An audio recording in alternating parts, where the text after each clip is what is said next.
In this video, we're going to talk about the new normal at Disneyland and the overall broader Disney parks right now.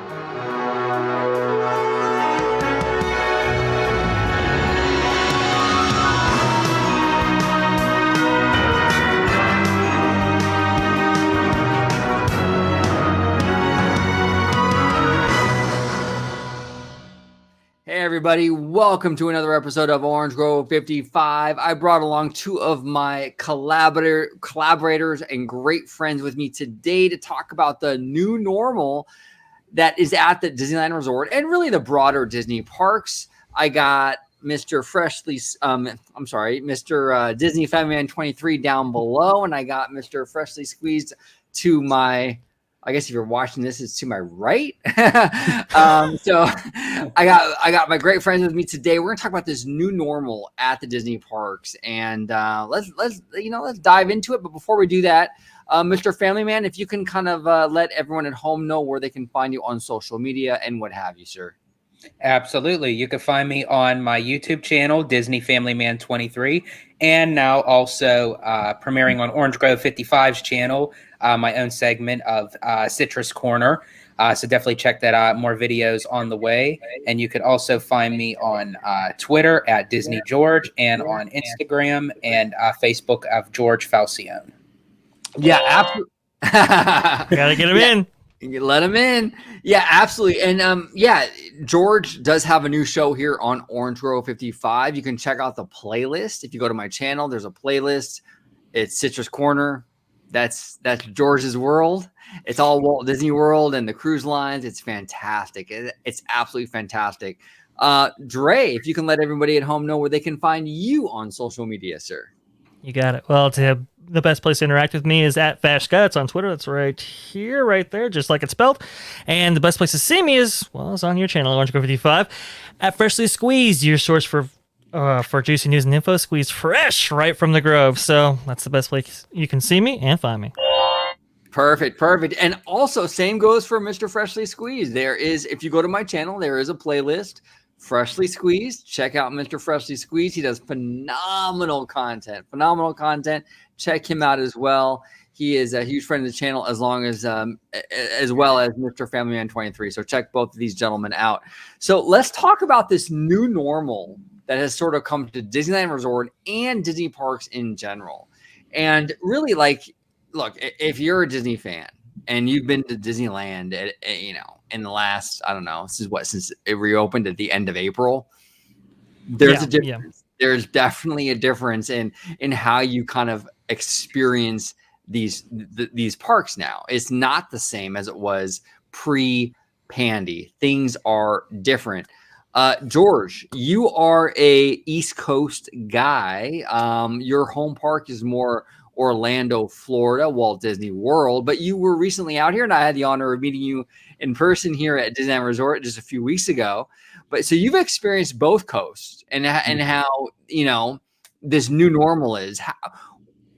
What's your take on it? Kind of in a nutshell to kind of get us started. What's your take on this new normal in regards to experiencing the Disney parks? Well, I think it was very interesting because, as I had mentioned to you both before we started recording, that I had a different perspective, not even just on both coasts of Walt Disney World and Disneyland, but a different combination that during different times of when the new normal came about, I've experienced where you needed to have, social distancing, mask wearing outdoors and indoors. And then it was no masks. And then it was just wearing masks indoors and outdoors. So I got to experience it all. And for me, to kind of sum it up, and I mean, I may sound a little bit on the fence about it, but I really don't think there is a right or wrong way of approaching this, because to keep transitioning it from one perspective to another, it's like, well, okay, you could be outside perfectly fine. You're okay. But the second you step indoors, oh, you got to mask up, but prior to that, you had to wear a mask outside. So it's like, at certain points of time, you can catch it outdoors, but then you couldn't catch it outdoors. Then it could only be indoors. So it's honestly, it's so confusing. But yeah. I think just at that time, Disney is just trying to find a way to kind of keep themselves out of the spotlight when it comes to dealing with the political side of it, so to speak, and just try to just stick to their business because they have to bring in all the revenue back that they lost for being closed for over a year. Disney World opened way before Disneyland. Right. Disneyland opened way before the cruise line did. So, I mean, Disney is still in a tough spot right now where they have to try to bring up their quarterly earnings. And, I mean, they're on a good path to it. But, I mean, when is it going to be enough to say, for the fans, this is too much, we're not going to keep doing this? And Disney has to beckon the call to say, hey, you know what, we're going to have to maybe change some things. So it's like you're kind of playing dice with the devil there. Yeah, no, I agree. And real quick before we dive any further, I do want to say that this video is actually was inspired by our friends over at FreshBaked. I actually was watching the Facebook the Freshly the fresh. God, I can't even talk today. God damn. You're fine. You're fine. I got Freshly Squeezed, Fresh Baked. The FreshBaked podcast. I was watching their video the other day with Ron and Dave. It was fantastic, and it inspired this video. So I just want to kind of start with that. I do apologize. I should have started that earlier, but Mr. Vash Sky, what are your thoughts on this new normal in terms of the masking and the social distancing? And, we'll start with that. What are your feelings on that? Well, I think, I think Disney's they just want to be kind of safe. Right. They just want to have themselves covered, so to speak, right? I think that's kind of the way they're approaching it. They're approaching it from a very kind of safe angle, just in terms of maybe liability protection and what maybe the public maybe perceives as a safe venue. And I think they want to be kind of in line with that, which is why they've been, they've taken some of the strictest approaches even from the outset, and they keep updating their kind of their policies and procedures based on what the CDC says and stuff like that. So I think that's the path that they're on. I think that's the one that they'll continue to be going forward. What happens with masks and stuff going forward, I'm really not sure. But I think we've gotten to a point where whatever the CDC says, I think they'll do. So we'll see what it comes to that. Honestly, the biggest thing here for me when it comes to the new normal of Disneyland is really the value statement, honestly. And you've heard me preach this before on this show, right?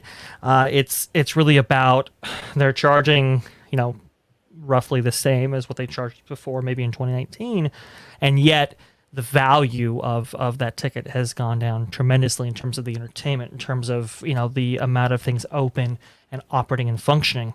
So that right now is what I'm most intrigued about, what I'm most concerned about going forward, and how sustainable these practices will be from these two resorts. Yeah, no, I would agree with you, Dre. Like, I'll be honest. Like, in terms of the mask thing, I don't like wearing a mask. But if I gotta wear a mask, I gotta wear a mask. It's not the end of the day. I mean, it's not the end of the world. But the thing is like, if I'm paying $1,400 for a Magic Key, though, which is pretty much what I was paying for an annual pass, and the annual pass provided me unlimited access, and the Magic Key is restricting me a great deal because now I have to work around a reservation system. Yeah, like you touched upon right now. I mean, I agree with you. That's a value problem, right? Oh, absolutely. I mean, I can wear a mask. Like, I was at the parks with you guys a few weeks ago. I wear my mask even outside. I don't even have to wear that outside. I just wear it outside. It's easier for me than having to take it on and on and off. The mask isn't an issue, but like the value, if I'm paying money for a product, basically the same, pretty close to the same dollar amount that I was before, I expect at least a very similar like product, and I'm not getting that. I'm paying the same amount and getting a lot of like blocked out days due to like lack of reservations. That's an issue. That's a major issue, and that's where this whole like what you touched upon, Dre, that value statement comes in, where it's like, hey, look, if you're going to have the reservation system, then maybe lower the price a little bit for these magic keys and kind of reflect that reservation barrier to entry, so to speak, right? Mm-hmm. Address it, you know?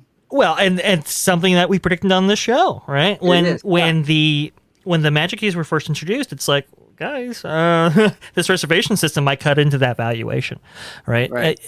And I think I used the analogy before, like if you paid for 365 but you only got 60, well, now you've made that the price of that pass, what is it? I mean, a multiple of like maybe 4 or 5, and that's how much that you're really paying for. That's how much the real valuation is of that pass.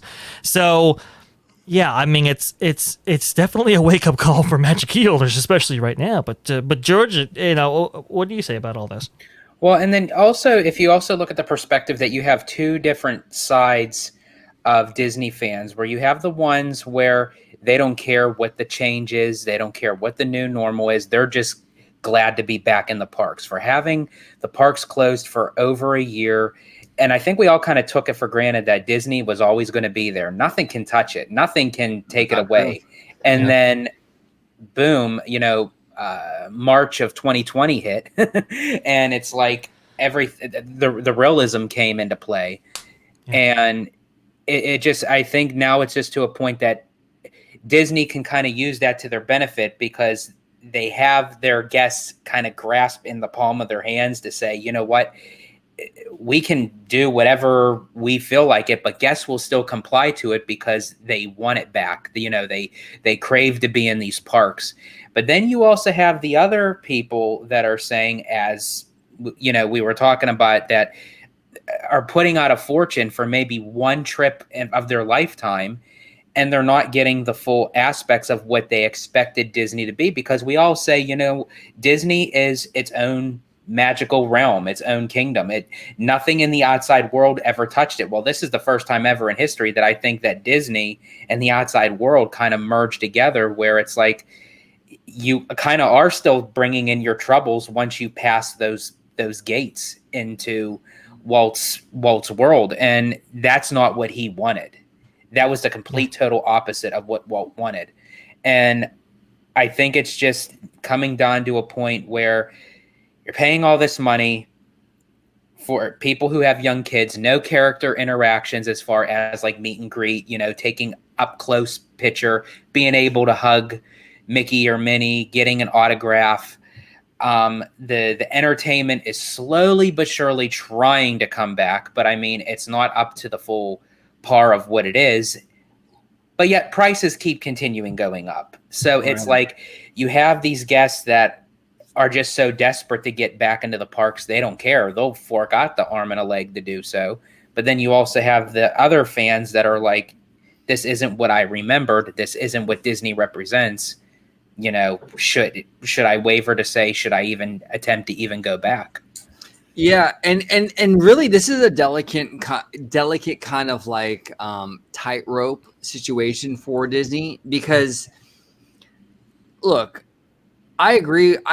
Like, they shouldn't lesser the value and keep the price the same. But in Disney's defense, if let's say they lower the price, let's say they start slashing Magic Key prices, right? Yeah. Well, then you have a major crowd. Like, you think the reservations and the crowding is bad now? Oh, well, reduce the price of the Magic Keys and then see how bad the crowding is. I mean, then you're talking about, it would be like wall to wall, shoulder to shoulder all the time. It would be worse than it is now. So Disney needs to really learn to balance that. Give value to these Magic Key holders. Absolutely. They're paying $1,400 for a Dream Key or whatever it is now, right? Yeah. But at the same time, you can't make it too affordable. I hate to say, I know a lot of people are going to push back on me on this, but you can't make it too affordable. If it's affordable for everybody, then you have then everybody will show up. I think everybody will show up, and then it's more so not. So it's more so not. It's more so not cutting the price. It's more so don't keep on raising it without nothing to compare it to kind of balance it. That's so fair. If you're going to raise it, then bring something back or add something new that can justify to that price value. Whereas if it's like, okay, I'm raising it, but entertainment and things like that are just kind of bobbing down at the bottom. It's like, and that's what you were saying, OG. They need to try to find like a balance between how much that they're giving the fans to say, hey, how much to pay to come in, but this is what we're also giving back for that price value. Right. It's hard. It's a real hard fine line to walk with Disney because look, and we talked about this. Yeah, I think it was yesterday or the day before, Dre. We're like, Universal, Hollywood, Knott's. They're popular. I mean, there's no doubt. I'm not dismissing their popularity, but the demand for those parks isn't the same. It just isn't. Yeah. It's easy to be like, oh, well, we're not going to have reservations because, whatever. But at the end of the day, though, I mean, they don't have the demand, though, either. So it's easy to kind of do that. Disney needs to it's really hard to walk that tightrope and kind of like, you don't want the park too crowded where like once you're in the park, it's a bad experience. But you don't want to also be turning away money on the table where people are like, hey, I want to go, but I can't go. Yeah. It's a real fine line, and it's a balancing act. It's hard, it really is. Well, it is. And like I think that's why Knott's, if you look at the price for Knott's, it's a whole lot different value, a whole lot different price difference than Disneyland. And I think they recognize, we offer a different value statement in Disneyland, and that's why we do that. Universal's kind of interesting because it's like, I mean, what is it like? I mean, if you're comparing it to Disneyland, I mean, that's just like, it's not even close. But even if you're comparing it to California Adventure, like what is it, maybe like half that park and they're charging the same? That's a little bit strange to me, but yet, people still go and when they were pricing annual passes for that park, the way they were and so forth, that park was packed, so I think if you're pricing it out towards a kind of an annual basis for like an annual pass sort of thing, I think it does come out to be much cheaper, which is why that park was overloaded for that amount of time. When it comes to Disneyland, though, I mean, it's tough. Historically, we've seen big price gains after the building of something big like Star Wars Galaxy's Edge, or the one I really remember was Cars Land. Like when Cars Land came online, I mean, that was a huge price increase for only tickets, but for annual passes especially. I think the top tier went up by like hundreds of dollars at that time. I mean, it was big, and it hurt. But I think they understood like, hey, we've invested in this park for a good amount. There will be new demand for it with the price accordingly. I think that's fine. Now it's really weird because, man, there's so many cuts. There's just so many. You don't even have trams. Like, think about that, right? You have to walk in. Exactly. But even the little stuff, like at Walt Disney World, right? They are cutting Magical Express. It's like, man, that is like, whoa. Yeah. Now, are you getting any discounts for those hotels? No, those have gone up. I think the Diz said that hotel prices have gone up like 25% since 2019. Wow. I believe so. That's like a lot. I mean, that's huge. And that's what I'm talking about. I have no problem with Disney raising prices. I mean, respectively, I mean, I don't think anyone really likes when something is raised in price, but I mean, if it banks for your buck that you're actually getting your money's worth, and all these perks, maybe special percentages off during certain times of the year, you save so much off of a hotel. And then again, going on the Magical Express, which I still think that's the most single-handedly the worst decision that Disney ever could have made, was get rid of Magical Express. I'm sorry. If they want to charge a little bit more of an upcharge to put towards your package, fine. So what? You don't even really see it anyway. But don't get rid of it completely and still raise the prices. That to me, I don't get it. I don't understand the Magical Express thing. I still don't understand. That was created for the Disney bubble, and And it was a convenience feature, especially now when rental cars are so expensive and stuff like that. And like you said, the rooms have never been more expensive. And now you're going to cut a perk like that. And that really kind of that's holistically what we're saying, right? Generally what we're saying is like you're cutting perks, you're cutting these things that used to set this thing apart, while still kind of raising prices or keeping prices the same, but cutting the valuation. And it's a really kind of hard pill to swallow for many people.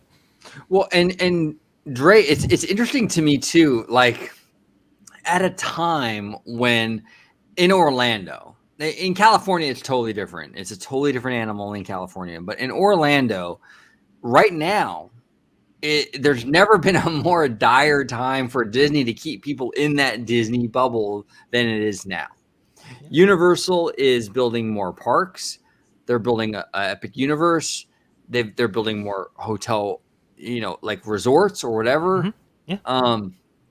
Now is the time you should double down, if anything, on keeping people in that Disney bubble. And instead, Disney's like, nah, you know what? Screw the Disney bubble. We're going to take away Magical Express. Like, it just doesn't make any sense to me. Now is when you should double down on it. Now is the time you should just start doing that, because like really Universal, look, I enjoy Universal. I'm not like a huge Universal person though. I can go 3 and 4 years in between my Universal visits and I'm totally cool. But there's no denying that the competition factor is there, right? Especially in Orlando. And when they're making all these great hotels, like that Cabana Bay hotel, that mid-century hotel. Chefs, I mean, it's gorgeous. It's beautiful.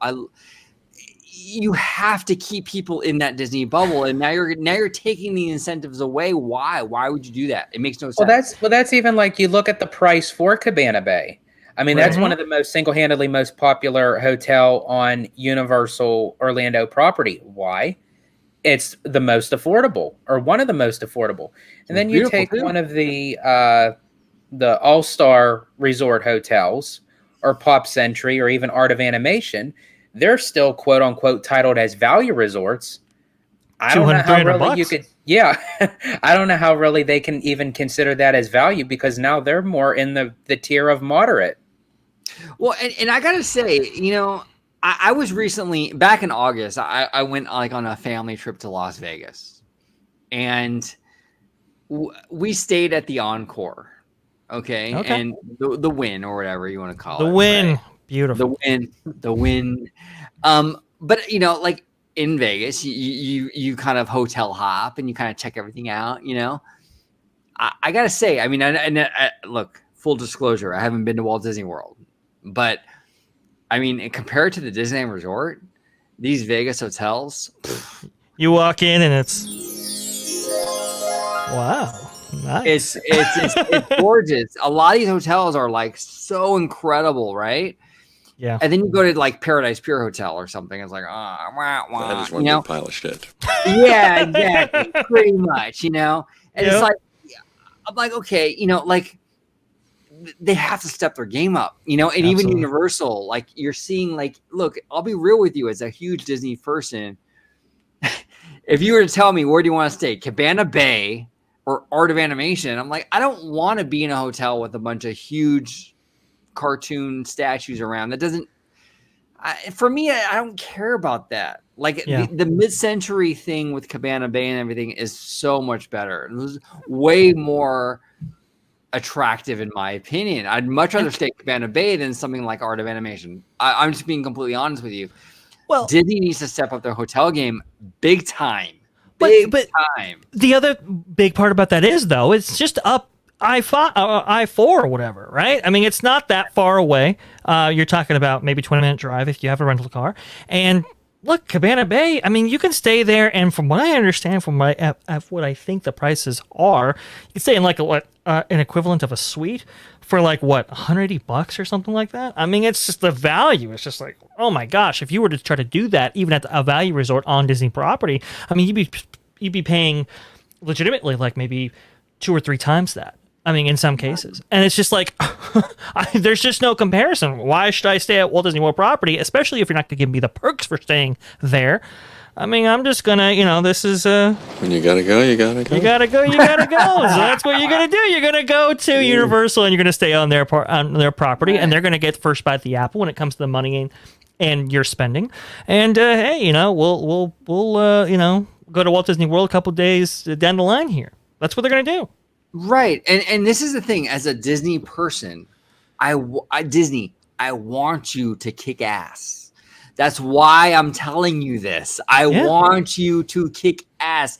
So please, please, please, please get back into that mindset of the Eisner era, of that Disney bubble. Try to keep people on property. We want you to succeed. That's why we're here doing this and saying this, because we're not rooting for failure.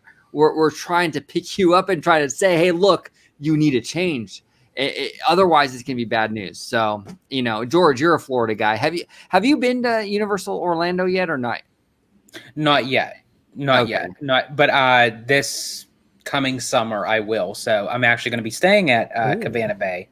So I'll actually get to experience it, firsthand, and kind of, I don't want to say give a comparison, but maybe just kind of like, no, it's fine. Get the lay of the land of, like, because I'm so used to staying on Disney property, it's going to kind of feel a little bit foreign to me, but maybe see what kind of perks and see what kind of, outlook Universal gives. Because speaking of Art of Animation, it's a nice hotel. I got to tour it and everything, walk around it, but it's nothing that I can say that I haven't seen before that is worth paying $300 to $400 a night, because they are all family suites. You only get the regular standard room with the Little Mermaid section. If you stay in Cars, Finding Nemo, they're all family suites. So it's like... and the decor is meant for, a family of small children. Yeah, exactly. Yeah. So how do they get, the bigger families to say, hey, the kids want to go and see the animation? Oh, well, raise the prices on the rooms. Yeah, it's pretty wild, you guys. It's pretty wild. And I'm telling you, staying in Vegas like a month or so ago, it was a real eye opener for me. The hotel experience in Vegas was incredible. I mean, what they have over there in Las Vegas is look, a lot like Grand Cali is a phenomenal hotel. Yeah, Disneyland Hotel and Paradise Pier need a lot of work. They're fixer-uppers in this new world where you have Vegas and Universal and Cabana Bay. Disneyland Hotel and Paradise Pier Hotel fall very short of today's standards, in my opinion. But can I ask you, is Grand Cali still worth $600-700 a night? If you're staying in a regular standard room, is it worth it? Well, because I never stayed there before, so I don't. Well, for me, it is for a number of reasons. And this is totally like just a personal thing. For me, I like the kind of cozy, like wilderness, like wood kind of vibe. I like that. I do enjoy that. And on a very personal, you would like Disney's Wilderness Lodge down at Florida. Totally. Yes. Totally. Yes. And on another note, the first, I think it's the first 3 floors of the Grand Cali don't require elevator access. They're actually stairs, and I'm claustrophobic. So for me, oh man, yeah, I'll pay $1,000 a night. I don't care. I hate elevators. That to me alone is worth it. Yeah, I don't like. Sorry, I wasn't. Oh man, I'm so. Well, I remember when we went on Mission Breakout together. I sat next to OG, and I just had to keep on turning. Are you okay? Are you okay? Because I was kind of worried if I was going to turn and he was going to be passed out right next to me. No, it's weird. Breakout doesn't really bother me in terms of the claustrophobic aspect, because it's kind of like a giant cage, like a bird cage. Yeah. The wind, it's kind of an open air feeling. But man, getting in an elevator, it's like a 5x9 thing with it's like you're surrounded by stainless steel. There's no way out. That bothers me much more. Much more. There's no turning back. That one right there? That one right there. Exactly. Yeah. But yeah, the Grand Cali to me is a phenomenal experience. And me and my girlfriend stayed there back in May. We had a little hiccup with the room, and they were so cool in terms of like comping us an upgrade or what have you because of that issue. The cast members there were phenomenal. I can't say enough about the Grand Cali. I really do love that hotel. Disneyland Hotel, though, and the Paradise Pier, I think they fall short. They look very, very outdated, in my opinion. You know, I think Disneyland Hotel is okay. I don't quite like. I kind of consider that like maybe a moderate, like in the moderate spectrum of if it's going to be considered deluxe, I guess. But then they consider like Paradise Pier deluxe, and it's just like, what are you talking about? Oh my God. And it's interesting, you know, you bring up Vegas, and look, I mean, Disney has said it before. I mean, their main competition, maybe not so much in Disneyland, but in Walt Disney World is like Vegas. They said it before. And when you look at those hotels over there, I mean, you've got like let's say maybe not the Paris, but you still got the Bellagio, you got the Encore, you got the Wynn, you've got so Venetian. many like the Venetian. Yeah, I was thinking of the word. And it's all about, storytelling and bringing, immersive, visions, within these hotels. And Disney is usually on top of their game with that. But as you take Paradise Pier, they don't even have a section in DC anymore called Paradise Pier. Right. So it's like, why even have it that title? I thought for sure when they changed it to Pixar Pier, I literally thought that was going to be the Pixar Pier Hotel. Like, I thought they were going to get a huge refurb of that whole entire hotel. And how many years are we going on now that they haven't done anything? And you know what? That says a lot. And Ray, you guys both brought up a great point. That says a lot. And we're digressing so far, but let's just go with it. Yeah, let's just go. Let's just go with it. But like, yeah, I mean, the fact that Pixar Pier, I think, premiered summer of 2018, I believe. Hey, last time I checked, it was 2021, fall of 2021, and it's still called the Paradise Pier Hotel. And then now you've introduced like this whole like Disneyland Forward concept, which could change the entire game on that end of it, right? With Paradise Pier Hotel and Disneyland Hotel. I don't think Disney is committed to that Paradise Pier Hotel staying there. I really don't. I think that they're kind of weighing their options, and that's why they're holding off on renaming it. I think that bulldozing it completely and making it a theme park is a possibility. Yeah. Maybe bulldozing it and rebuilding a new hotel is a possibility. I don't know, but there's a reason why. Look, if they were to change Paradise Pier Hotel to a Pixar Pier Hotel, the reservations, the occupancy would go up dramatically because it's an IP. You had a bunch of Pixar stuff in there. Oh, families would go in there like in droves, but they're not doing that. And they're not doing that for a reason. They're not doing that for a reason because they know, like, well, it might not be around much longer. We might decide to bulldoze it and build an expansion of DCA if Anaheim, and I really honestly, and I hope that's the case. I want that to be the case because, as you guys were saying, Grand Californian is deluxe and Disneyland is more like on the moderate side, and Paradise Pier Hotel is like the toilet of a Motel 6. So it's what are you talking about? Spared no expense. Spared no expense. Come on. I hear this Paradise Pier Hotel hate, and I can't help myself. No, you're right. It is not good. I've actually heard it compared to a Best Western recently. Wow. I was watching some. Yeah, I was watching the channel's vlog, and that's what she said. It's more like a Best Western. I was like, whoa, that's a very expensive Best Western. But yes, no, I think that the big issue with the Paradise Pier Hotel right now is that they can't afford to lose the space, the hotel space, right? Because I mean, let's be honest here. Disneyland has a slim fraction of a percentage of the amount of rooms available to it. That's a place like Walt Disney World has, right? So all of their rooms are extremely valuable. And that's why, you see the prices what they are, because there's just not that many to go around. I think they would be comfortable with bulldozing the Paradise Pier Hotel, but that's only going to happen if they can make up for that loss, that those lost rooms in some way. And if Disneyland Forward does go through, kind of going way back to our first part of our discussion, then I really have no problem with them raising prices, because then I would completely understand as to why, because it costs money to make, that kind of stuff. So, I mean, if Disneyland Forward does move forward, it's, I say go for it. I'm Yeah, and one of the first things that they would do probably is make a new hotel as part of that, right? Maybe integrating into a theme park similar to what they did with Grand Californian, or just a standalone resort property that they could benefit from, and that would allow them to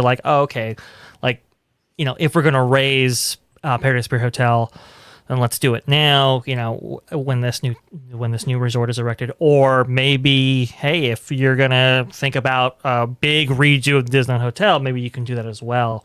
There were concepts of maybe making a Tomorrow Tower, and then as that went up, taking one of the towers down and then rebuilding it.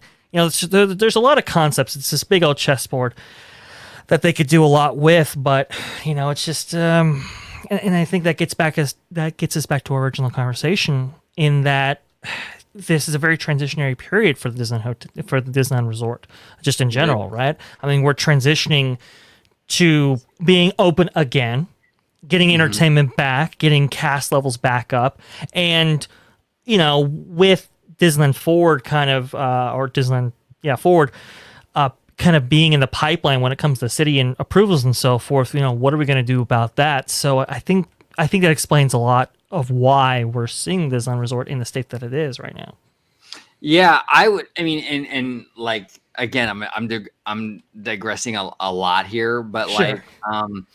If that Disneyland Forward proposal is approved, and they were able to expand DCA, say, into that whole area next to the Paradise Pier Hotel, you can turn that whole area into a very Latin inspired land, and you can have Coco, and you can have Encanto, the new animated film, and Three Caballeros and what have you. You can turn that whole hotel into a very Latin kind of inspired hotel, which would do very well.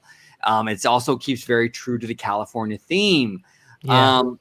That whole thing would be very, very cool. But I think that's pretty much where Disney's at right now with Paradise Pier Hotel. They're very much kind of you know what?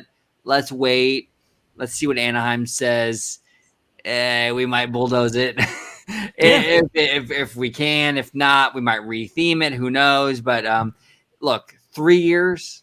And they're not adding look, they could add the Pixar IP to that hotel today, and it would increase occupancy today. And they're not doing it. They're not doing it for a reason. Hey, it takes 24 hours for them to do that with the hotel, just like what they did with the land itself. Right? Yeah, exactly. Exactly. Well, George, to be fair, it took 72 hours to retheme Pixar Pier. If I know Disney, don't spend good money after bad. That's why the Pixar Pier Hotel is where it is. Yep. So let's pivot now to, I know we're way off the trail right now, but I don't care. I don't even care. Let's just go. Well, it's interconnected in some way, right? Because we are talking about the value, right? We're talking about the changes that we have seen to the Disneyland, to the Disney operation in general when it comes to its theme parks and to its resorts, and I think it is related. Yeah. No. Absolutely. That's fair. And I kind of want to dive into a little bit mobile ordering.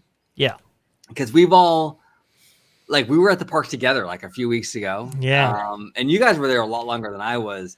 But George, I mean, as a Florida-based guy, what were your feelings of mobile ordering on the West Coast?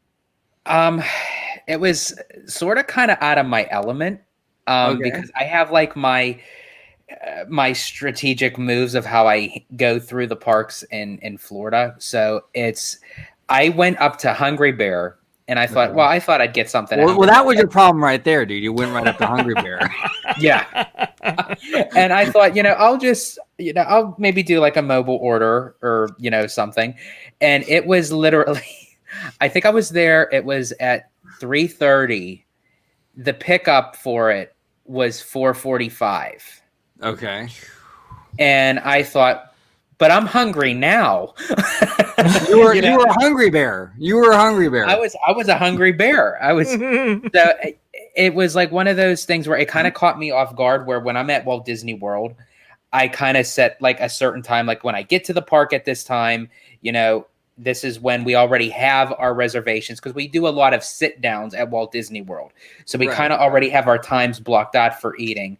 Where at Disneyland, it's a little bit more on the go, because there's not a whole lot of sit down services for Disneyland, which I think is very unfortunate. I think Disneyland does need to have more sit down immersive experiences. Absolutely. They really do. But I think that's where it more so caught me off guard. And I know Dre and I got to experience at Pim's Test Kitchen, but for which it wasn't with the mobile ordering. We actually went up, and I'm just so used to doing it that way. I'm like just so used to just going up, saying what I want, get handed the receipt, go up to the station, hand them the ticket. They do their little scratch off the receipt, and within like 2, 3, 4 minutes, I get my food, I sit down, and I eat. I am just not a fan of mobile ordering, because it completely throws me off that if I wanted to do an attraction or if I wanted to do something else, I am now committed to say, oh, I have to keep that time slot open to go back and eat when I was hungry an hour and a half prior to that. You're right. And it's funny. I actually talked with Dre. We literally talked about this just like, I think yesterday. We looked up times together. Yeah. In regards to my experience with my girlfriend in August, we had the same problem where like I was literally waiting in line for a corn dog, the corn dog truck on Main Street, right? And there was a massive line. It stretched all the way almost to the Astro Orbiter. So if you're familiar with Disneyland, that's a pretty long line, Oh, yeah. It's a pretty long line. I was standing there, and this really nice woman comes up to me. She was a cast member, and kudos to her. She was awesome. She was really friendly, and everything she was great. But like, she came up to me and was like, "Hey, if you want, you can get on your app and you can kind of do mobile ordering." The problem though is like I'm looking at the line. I'm like, okay, it's a long line, but I'll probably get through this in maybe 30 minutes, right? Mm-hmm. If I go on your app and I do your mobile ordering, I'm not going to eat for an hour and a half or 2 hours. Yeah.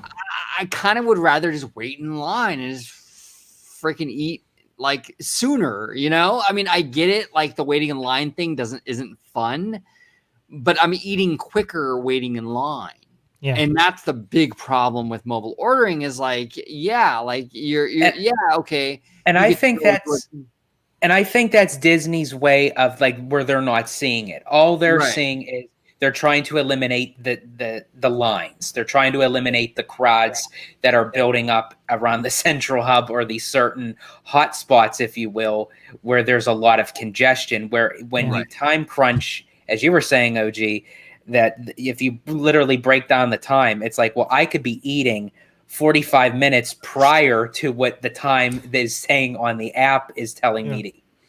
And it's like, okay, well, do I want to stand in line for 30 minutes and eat 45 minutes earlier? Or do I get out of line and wait a whole hour and 45 minutes for me to go pick up my food?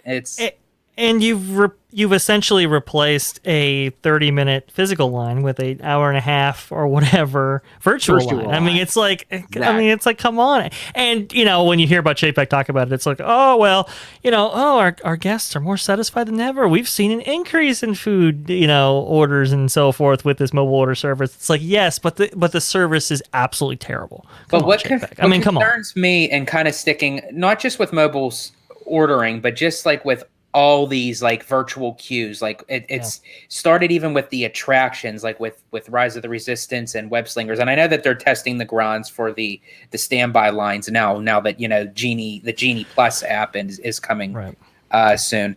But it's even concerning me more, and I know this is getting way like off topic, but I thought might as well, we're already there. That even with the cruise ships, you have to and this is even part of the new normal, which I've not yet been on a Disney cruise since the shutdown. You have to reserve a time to go to the pool. Oh my God. You have to reserve a time for only 45 minutes to be in the spa. 45 minutes, that's it. It takes me like 15 minutes to get undressed into my robe. It's like That's funny. I mean, come on. Funny. I mean, come on. And then it makes me wonder that they're having the new Aquamouse. It's the water coaster that's going to be on the Disney Wish. Yeah. They're not going to have a line there. That line is going to be all the way backed up on top of the ship. So what are they going to do? They're going to do a virtual queue line that you have to go into the app. They don't even have the paper navigators anymore. It's all digital on the phone. It's probably going to be a boarding group system for that. And it's, look, now that we're talking about the cruise lines, we can clip this out and be a cruise line segment. Look, it's very interesting when you say the pool thing, right? Because during these shutdowns, our family was very fortunate to stay in Palm Springs for a little bit. And at that specific resort hotel, they implemented a system like that where you had to reserve your time at the pool in advance. Starting that day, I believe there was like 4-hour or 2-hour blocks, dispersed throughout the day, and that allowed them to control capacity and stuff like that. So a very similar situation with what you're experiencing, at the on a cruise, and it was so inconvenient. It was just so much like, kind of pre-planning. But it's the like, price stays the same, but the price doesn't budge. Right, exactly. The price didn't budge at all, but you have this service that you now have to contend with daily. So now it's like, okay, well, are we gonna go to dinner like at 8:00? Well, that's during one of these blocks right here. So let's take the 6:00 block, and it just gets really complicated, and it didn't reduce crowds at all. In fact, the pools were busier than ever because the Indie effect happened. So it's like you didn't even solve this issue with which you were trying to manage, at the start of this. It's unbelievably inconvenient, and I really do hope that the cruise lines do something different, because if I know this system and how it's worked before at resort hotels, and I bring that up because it's just like with the mobile ordering. I don't like it. I don't like doing things online. The whole point of going, not even just on vacation. I'm going to just speak to just Disney in general. Disney for me was always the time where I didn't have to pick up my phone, where I didn't have to stare into a screen. It was just free, no electronics, no day-to-day hassle of scheduling this and scheduling that and booking this and booking that. Yeah, it was always, the hassle of kind of getting to that point. But that was always a fun point for me to plan to book the traveling and everything, and then it's rewarding in the end when you get to go on this vacation. And now it's like you need a vacation from the vacation to just kind of just sit back and say, wow, I was on my phone 95% of the time to maneuver through this vacation. Yeah, that's sad. That's sad. And I know, like Braden from Block Mickey and so forth, they've said this, like, the hot trend in the theme park industry is probably going to be, getting away from the phone, putting away these mobile services that everybody has to contend with. Everybody just, they have that same feeling that you do, George, where it's like, man, I want to be away from the phone. I want to put it back into the pocket, not bring it out every single, 20 seconds or whatever. That would be an attractive feature for a lot of guests going to these, these theme parks and navigating this stuff. And actually, you just reminded me, Vash, that for people that use the phone consistently throughout the whole day, by the time early evening comes, their battery life is pretty much dead. And that happened to me. So when your battery life dies, just to say, and you can't have like anything where you could actually charge your phone, you're pretty much SOL. It's like you're up a creek without a paddle, because you would need to mobile order, what he's supposed to do, starve to death until you find a close USB port, or something. It's like, exactly. We were there with our mutual friend that we all know, and at the end of the night, they come to me and say, "Hey, phone's dying. It's this is bad." So they were trying to get one of those what is it, backup battery banks that they sell at the park. Battery, yeah. I think it's like power bank. There's a certain brand for it when it comes to the parks and so forth, and that wasn't working because the and then the person charging. And you tried helping with right. your I tried helping with wireless charging power bank. I bring that up because now my bag, which used to be just for like water bottles and a couple other things, is now just like all charging stuff. I got 2 banks. I got a Mophie case that goes to my phone. I just got a new phone, which I had to get a kind of charging case for it because I know that issue, like you said, is going to come up, and I got to be ready for when I go back to the parks. Yeah. Oh, it's a disaster, and I long for the days where it wasn't so centric, and now with Genie and Genie Plus, it's like, oh man, this is going to get even worse. It's not going to get better. When it comes to mobile order, I think it works best when it augments the systems that are already there. When you change that distribution up between mobile orders and physical people in lines and so forth, that's where you really get into some dicey waters there, as I think they found out in the first opening months of the shutdown. And I agree with you. It's going to get worse because now that the fast passes are now going to be all digital through the Genie app, you can't just go up to a kiosk and get a ticket that pops out and then you have a return time. So again, you have to be on your phone.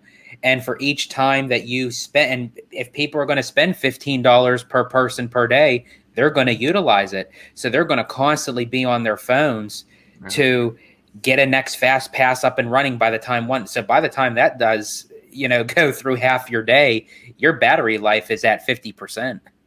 Yeah, it's like DoorDash. Like I'm a big proponent of DoorDash. I use DoorDash all the time. But here's the thing with DoorDash is that as much as I love DoorDash, I don't want to like survive on DoorDash. I don't want DoorDash to be the only means in which I eat, Yeah, exactly. And that's the problem with Disney parks is that they're it's not so much that mobile ordering is bad. It's not bad. Like if I know I want to grab some like macaroons on the way home, it's kind of cool to be able to like, hey, I'm gonna order macaroons like in a couple hours. So when I'm walking out of the park, I can grab them and I can go. That's cool. The problem with the mobile ordering is that when Disney tries to make it where it's like a replacement for physical ordering, it's like 100% mobile ordering. That's the problem, Oh, yeah. Like I said, like with DoorDash, I love DoorDash. I use it all the time. DoorDash, sponsor me. No, I'm kidding. No, but seriously though, DoorDash I use all the time, but that doesn't mean like I don't want to have the option to be able to drive through McDonald's physically if I want to do that, And when you have to rely on these systems, that's where you get into trouble, right? Mm-hmm. When you have to these are the only systems that you can use, and it's like, well, that's not nearly as convenient as it augmenting the normal systems that would normally be in effect. Well, and I have a brief little story to tell. It kind of ties in with this. This was on the day of Oogie Boogie Bash before I met up with you, Vash. I was at the what is the I always forget the name of the quick service at Condor Flats. Smoke Jumpers Grill. That's it. It keeps on changing like every 2 months, so I can't remember what it's titled. But I actually mobile ordered the macaroni and cheese with the brisket and everything. So I got a specialty drink and everything. So by the time I got it, it was like this big in a cardboard little container, which it was really good. It was awesome, but it just wasn't enough. So while I'm in the process of eating, because I knew it was going to take 25 minutes just to get another one of these, I'm eating and ordering another one at the same time. And I thought, well, I'm not leaving the building until I get I had to do like 3 or 4 orders just to get fulfilled of that meal, rather than just go up and say, hey, can I get another one of these? Right. That I had to wait like 15, 20 minutes. So I thought, well, while I finish this one, my next one will be ready. Yeah, see that shouldn't be happening. You should be able to walk up and just order something, and that's why, like, I think Dre, you just mentioned this, where like it should be in conjunction with, not like a replacement of. Like it should be. These systems should work together, physical and mobile, and it shouldn't be just like all mobile, all digital. Oh, absolutely. And the inefficiency of these systems, the inefficiency by which you divvy up resources for mobile order and for people that are actually in line. I mean, these inefficiencies, they cost Disney, lost revenue from just, lost sales from inefficiency. Line's too long here, or I'm waiting too long here. I'm just not going to do it. And like we said before, OG, we want Disney to do well. So please be more efficient. We want you to make money in these areas. We want to spend money. Especially at the cozy cones. I think that is one of the worst parts with the mobile ordering, because it gets so congested. There's not enough seating back there, and you have massive people standing there waiting either to get their ice cream or their mac and cheese cone, and you look at the cone, the line is empty because you can't go up to the window and order. All the crowds are standing behind the line waiting for their order to come up. It's ridiculous. It's ridiculous. I mean, this is not, or an ice cream. Ice cream, something that takes 2 seconds. You stick the cone underneath the machine and you let the ice cream come out. 2 seconds. I mean, this is the they tout themselves as a quality service or as a quality experience. It's like, that's not a quality experience. Yes, and to laugh. Yeah, well, and we mentioned FreshBaked before. Dave from FreshBaked, he's saying, during the initial part of the reopening phase for Disneyland Resort, previously at Tropical Hideaway, you could only get Dole Whips from that location if you did mobile order. And he was saying, like, by 5 o'clock, 3 o'clock, 7 o'clock, whatever the closing time was, you couldn't get one because they had distributed all of the Dole Whips supposedly for the rest of the day. And like you said, it's the same thing. And that's usually the time that I love to get a Dole Whip. I love getting it in the evening time when they have the fire, on the torches going. It's the best time to have a Dole Whip. Absolutely. It's the best time to have a Dole Whip. I mean, my family and I were lucky enough to have a Dole Whip right underneath the evening sky with the fireworks going off, and it was great. It was a beautiful time. But the fact that at one point, because of their complete inefficiency of their system, you couldn't actually do that is bizarre to me. And like you said, it's ice cream. It's just and that's it. And you couldn't do that. Crazy sauce. It's absolutely crazy, and this is the thing that like Disneyland. A lot of the great moments I've had at Disneyland, California Adventure, whatever, Disney parks in general, it's just those moments of spontaneity. Like I'm with my girlfriend, and you know what? Hey, you feel like a Dole Whip? Let's go get a Dole Whip. Let's go watch the fireworks. We didn't plan it hours ahead. We just decided. I felt like a Dole Whip. Let's go get one. Those are those.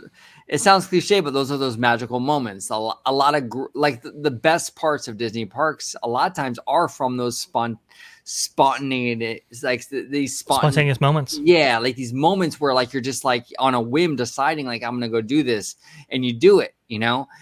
Sometimes like the over planning, it kind of destroys the moment, like it's just kind of like, well, okay, so I feel like a Dole Whip now. I'm gonna mobile order it and I'll get it in 2 hours. And here's the thing: if they actually made it at the time it takes 2 seconds for it to make it, you'd have a Dole Whip soup. Right? Yeah. Dole Whip soup, you'd actually pick it up in 2 hours. It'd be sitting there. Yeah, exactly. So it kind of ruins it a little bit for me. Like I like the spontaneity of my trips. I like having them. Like, look, there are certain times when I want to plan, but a lot of times I just want to go and like decide on a whim that I want to ride this thing, or I want to ride this attraction, or I want to eat this thing. Or I can understand as far as reservations for like a sit down, like a very popular sit down restaurant, like at speaking of like Walt Disney World, like Narcoossee's or California Grill, or the new Space 220 restaurant, like that. Right. I can understand for the high demand. But when you're just going up to get a hot dog or a Dole Whip or an ice cream. They're already pre-made. I know. It's crazy. It's absolutely crazy. It's absolutely insane. I hope they get those operations correct. I hope they make improvements to that system, because I think there's a world where mobile ordering has a place at both resorts where it will be, it can be utilized to great effect and efficiency, but it's just not there. It's either to one way or to the other. And so hey, I do hope that's why I save myself the hassle. I save myself the headache. That's why I just go to Carl's Jr. There you go. The Carl's Jr. That's your bay. Carl's Jr. Well, every time I pass Carl's Jr., because I live like literally a block away from a Carl's Jr., I think of George. Every time. Likewise here, I think of George. We're always thinking about you, sir. Best of times, worst of times. But no, you speak on the subject of food. Interesting. Maybe not on the subject of fast food, but in the parks, Disneyland Resort. Seriously, I think, like you alluded to it earlier, George. They need more sit-down restaurants in Disneyland proper, right? They need more, themed experiences. And honestly, you guys have so many all-you-can-eats over there at Walt Disney World. Can we get a little bit of that? We used to have the all-you-can-eat barbecue back when we had Big Thunder Ranch. That was awesome. Can we get something like that in Disneyland proper? That'd be freaking sweet. And Vash, you and I were talking about it while we were actually eating at Pim's Test Kitchen. Right. When DCA is starting to kind of step up their game as far as like food, quality goes, and different locations and different types of style of cuisine. And we're watching that while we're watching Avengers Campus, the stunt show going on. It's like, well, Disneyland has an IP of Star Wars. Why not add something into the mix of that with like a type of a dining type thing, instead of going into Oga's Cantina where you're standing paying for a $25 drink and deli meat that's cut in odd shapes for $50. You're going to make me cry, George, because now I'm going to be thinking about the restaurant. The restaurant that was so close to being part of Galaxy's Edge. And by the way, with this Galactic Star Cruiser, that's where they were going to send people. I'm 100% confident that it was going to be the restaurant and not Docking Bay 7 food vouchers. I mean, it's just insane. Well, that's the whole reason the maiden voyage is completely sold out. I mean, when they found out they were going to Docking Bay 7, everyone just jumped on at once. Yeah, that was the big selling point, right? But no, I mean, if you look at Oga's Cantina, that was the lounge for the restaurant. That was never supposed to be. Oga's is like the theming of it is very nice, and if that was just the lounge to the actual restaurant, that restaurant would have been phenomenal. It breaks my heart, because the themed entertainment experience kind of dining package, the shows they were supposed to have in there, the theming, like you said, Oga's is great, but the restaurant was supposed to be even next level than that. It would have been phenomenal, and the fact that we didn't get that, it's still so kind of speaking like of the new normal. That's what kind of concerns me, because we already have so many things on the plate that Disney is making. For Walt Disney World, we have Tron, we have Guardians of the Galaxy Cosmic Rewind. For Disneyland, we have Mickey and Minnie's Runaway Railway. There's several projects that are going on right now, but my question is, what is going to be Disney's calling after those attractions? Like, how far of a rut are they in as far as financially to say, hey, we can put more out every couple years? Is it going to be, because they used to have like 3 or 4 things going off at once. Yeah. Is the new normal going to be one thing per resort every 5-6 years? Well, I think for Disneyland, I think everything is sort of on hold right now until they get an answer on Disneyland Forward. I think that's kind of like Disneyland Forward. According to them, it takes about 18 months from when they made the announcement in March of this year. So March of 2021, it takes about 18 months from then to get an announcement on that zoning, to get a word on what Anaheim will approve or not approve. I don't think Disneyland is going to announce anything until they know what they were able to do with this resort, until they get either yes or no from Anaheim. And that really is not far away. Vash and I actually calculated the time frame, and for the 18 months from the time when they announced it, it would be in September of 2022, which is the time for the D23 Expo. So destination. D23 Expo. Yeah. No, we got that right. Yes, you are exactly right. D23 Expo. Yep. So yes, I don't think Disney is gonna, at least in Anaheim. Florida's a whole different situation, but at least in Anaheim, I think they're gonna wait. I think they're gonna kind of see what land they have available based on the Anaheim decision for Disneyland Forward before they decide to move forward, so to speak, with any kind of new plans. And why would they? That's a smart thing to do. I mean, if Disneyland Forward is approved by the city of Anaheim, that opens up a whole new world, a whole new world to stay on brand for what they can do for expansions and new park stuff and new attractions. So why announce something? Why shoehorn something into one of the parks right now when in like a year from now you have the ability to really kind of go all out? So that's what I think they're going to do. I think we're not going to hear anything for Disneyland for a long time until Disneyland Forward gets the green light.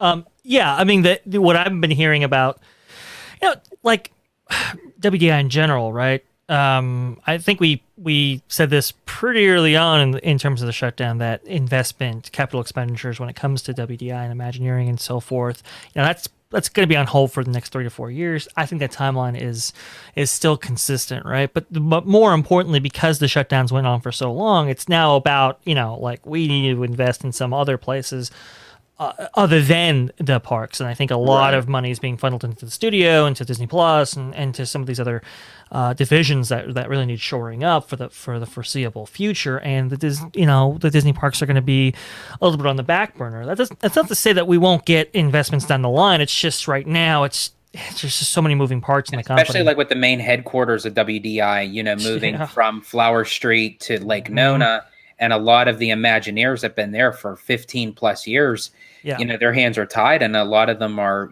having to make that hard decision to, give up their dream job, so to speak. So it's like cutting how many of those Imagineers out of the equation until more come on board in Lake Nona. How much of a delay would that, take up?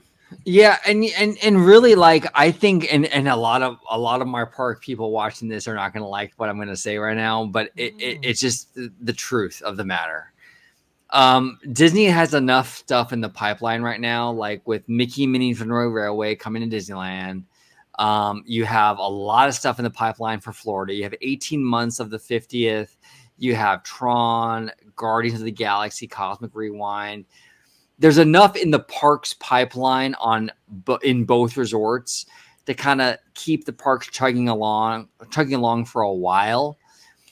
I think the focus of the company should be Disney Plus. I do. I think that is the future of entertainment. And Disney Roy Disney said it himself. Disney will always be, centered in the film business. And that's really what they are. They're centered in the film business. That's the bread and butter. That's what feeds the entire company. They need to focus on Disney Plus. That's the future of the studio. If you don't have the content, you don't have a lot of the rides coming to the parks. And that's the reality of the situation. The studio is what feeds the parks with the IP.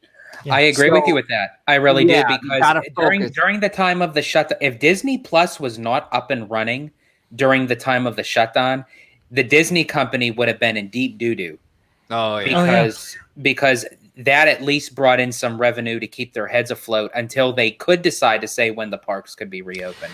And it kept the stock price high, which is extremely important, especially when you're talking about, hey, there's there's some people, that have been around that have wanted to absorb the Disney company in multiple ways. So to keep that stock price high, I think was very fortunate for the company. And like you said, George, Disney Plus played a huge role in that. Look, and people are going to be like, well, it's Bob Chapek. That's why there's no investment and stuff like that. Look, let's be fair here. When he was the chairman of the Parks Experiences and Parks Division, There was at one time $25 billion worth of capital expenditures going throughout the parks division, right? I mean, just all kinds of investments. I don't think even Chapek is adverse to spending money in the parks division, not at all. It's just right now there's just so many moving parts. There's so much ground to make up on. There's so much lost revenue.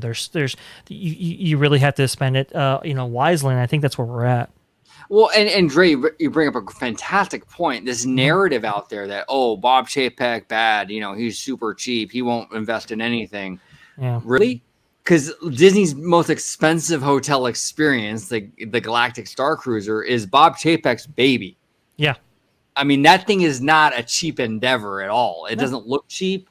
It costs a lot of money for Disney to make. It's not gonna. It's gonna cost a lot of money for you to stay there. But for all intents and purposes, though, that's a quality themed experience. It really is. And a lot of people thought that was going to be on the chopping block when they were running everything down the list of what was going to be cut, what was going to stay. Everyone thought, the Star Cruiser didn't even break ground yet. They didn't even lift one part of gravel off the ground. But no, they said this is moving forward, and sure enough, here it is. Right, and then top that with Tron, which again was greenlit under Bob Chapek as the parks chief. Guardians of the Galaxy Cosmic Rewind, which again was greenlit under Bob Chapek as park chief. Remy Ratatouille Adventure, and I know it's not the most exciting thing. Paris. Well, I was just going to say Zootopia at Shanghai Disneyland. Disneyland Paris, remember that whole huge reinvestment into their second park, Walt Disney Studios? Right. I mean, there was a huge amount of investment going on all over the place, and that was under Chapek, like you said, yeah. Exactly. So I don't think Chapek is adverse, like Dre was mentioning, to spending money. I just think that, it's going to be more towards the IP, obviously, and even with the cruise line. I mean, he almost nearly doubled the cruise line industry before he even became. It went from 4 to 7 of the announcement. I mean, the Wish is still going to be coming up, but there's still 2 more ships after that. Right, and that was on his watch. So this whole narrative, and look, a lot of younger people that, I'm old enough to remember the Paul Pressler era. None of this. I'm telling you right now, none of this would have happened under Paul Pressler. Paul Pressler, they barely funded Disneyland to keep the lights on. Okay, I mean, it was so bad. And Bob Chapek as park chief was green lighting new cruise ships, Galactic Star Cruiser hotels, TUI tickets for Walt Disney World, and yada yada yada. Come on, there's no comparison. You don't have to like Bob Chapek, but one thing that he is with the parks is not cheap. If there's a IP attached to it, he'll spend the money. Absolutely. I mean, he loves his yields, that's for sure. But at the same time, if those yields and whatever the Disney company makes gets funneled back into the company, gets funneled back into reinvested back into the parks, who can really complain? Right now, we're just not seeing a whole lot of that because obviously there's just a lot going on rather than just parks, right? And I think that's what has a lot of people miffed. But at the same time, let's give it time to have these things mature and to have these reinvestments come back, and let's see what the quality of those investments are going to be at the end of the day. Yeah, absolutely. So I want to thank you both for coming on today and talking about this new normal at Disneyland. We touched upon actually a lot of interesting subjects in terms of the hotels, the quality of hotels, and the Disney bubble, and a ton of even the Disneyland Forward and Bob Chapek and spending money on the parks and what have you. So it was a really interesting conversation. I want to thank you both so much for coming on. And I'll start with you, Mr. Family Man, if you can let everybody at home know where they can find you on social media. Absolutely. You can find me on my YouTube channel at Disney Family Man 23, also under the same name on my Instagram account. You can find me on Twitter at Disney George, and also now you can find me on Orange Grove 55's channel under Citrus Corner. Please look out for new videos. I have a couple in mind that's going to be coming out very, very soon on Orange Grove 55's channel, so definitely look out for that. And one last thing I just have to say, yesterday was the birthday of the Walt Disney Company. I just want to wish it a very happy birthday, and we're getting up there soon with the big 100th anniversary. So I am looking very forward to that, to see what they have planned. Hopefully, it'll be better than Walt Disney World's 50th. Oh yeah, no, I think this will be, but yes, we did have the birthday of the Walt Disney Company a few days ago, which is an enormous milestone. We are approaching that 100th anniversary of the Walt Disney Company, which is phenomenal. I can't wait for that. D23 on this channel is going to be lit. I can't wait to talk about that. That's going to be so exciting. And also, real quick before I get to Vash, George is correct. He does provide content now on my channel. Check out the playlist on Orange Grove 55, Citrus Corner. He does a lot of stuff on like Walt Disney World, the cruise lines, and what have you. So check him out. He does a lot of great work. So he's a friend of the channel, been a friend of the channel for a very long time, and now he is doing content specifically for a channel. So it's been pretty awesome. So check it out. Mr. Vash Sky, where can they find you on social media, sir?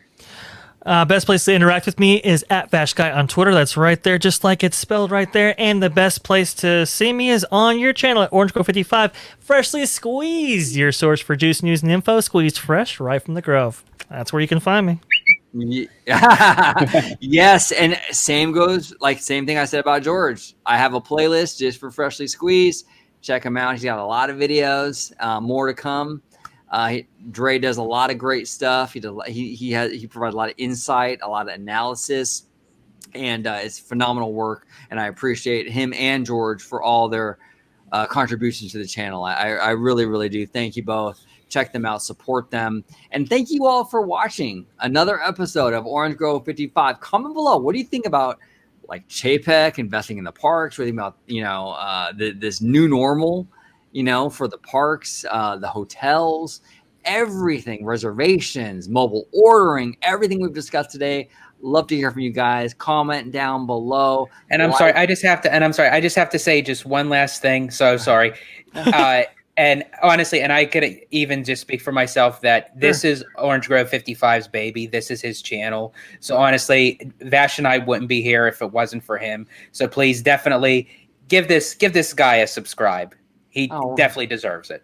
Well, thank you. I appreciate that, brother. I do appreciate that. And so, thank you all so much for watching. I do appreciate it. Comment. We love your comments. Ask questions below, because those sometimes become Q&A videos or videos in and of themselves. We pull a lot from that. Oh, also, this week we'll be doing a live stream, the very first OG 55 live stream.